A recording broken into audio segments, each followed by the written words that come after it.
I guess that's an appropriate juxtaposition. Henry is a child after all.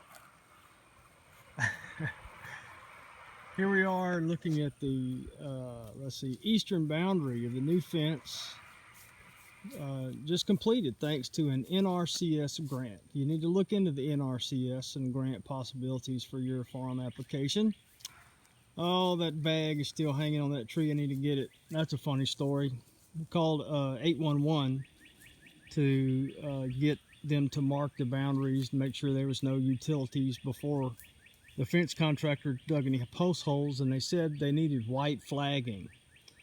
Well, I didn't have any white flagging, but what I did have was a huge bag filled with Walmart bags. That don't look like a Walmart bag, but anyway, I said, well, a Walmart bag worked. The lady laughed. She said, I don't see any reason why not. So we flagged the path of the fence with Walmart bags, all 25 acres of it, where the 811 people needed to go.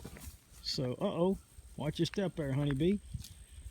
So we got this fence paid for almost completely by an NRCS grant for a goat operation. Now, I know what you're thinking. You're thinking, hey Tommy, if it's a goat operation, where are the goats? They're in there. They're in the woods. We just came from the farmhouse, and I wanted to take Honey on a walk to show her this, the far side with all this road frontage. There's actually fenced within this boundary are 2 power lines and this long stretch of road frontage. And when I started filming this video, I was about in the middle of it, so it's long. That's a lot of grass. One of the power lines is just on the other side of these trees, so the power line is pretty wide and it's just as long as this road frontage. And the other power line is closer to our house. We normally plant it for deer hunting, so it's not nearly as long, but it's got some great forage on it. What excites me is all the stuff she's eating right now, and this is natural. To my knowledge, nothing here has ever been planted. There's a huge variety of things growing in that strip of grass, and it's normally a little thicker than it is right now, but you can see some tracks. That's from the tractor, from the fence contractor. Guy by the name of Casey Sullivan out of Crystal Springs.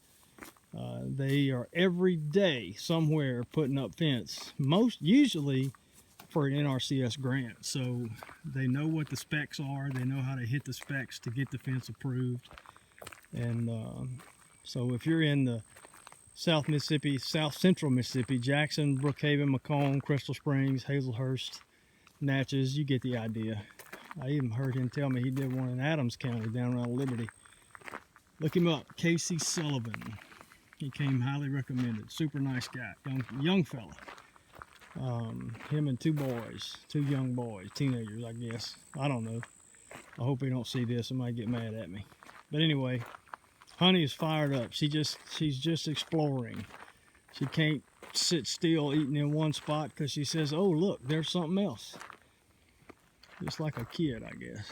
Come on, Henry, you lollygagging.